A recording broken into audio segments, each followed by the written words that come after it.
تو این جهان تنگ بنا شده، این ارواح مقروق مردگان رها شده، با گوشه چشنگام. انشالله به این عظمت انمی که به اینجا آمده لطف کرده منت سر ما گذاشتن. آقا خوش اومدین آقا، از خودتون پذیرایی کنین حتما.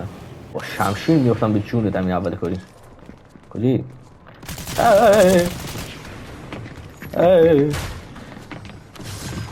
تو را جان مادرت بدم کن، تو رو قرآن بدم کن بابا، بدم کن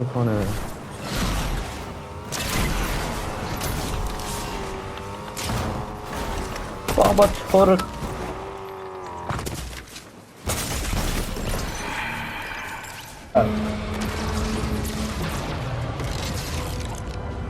گودزیلا برمرده.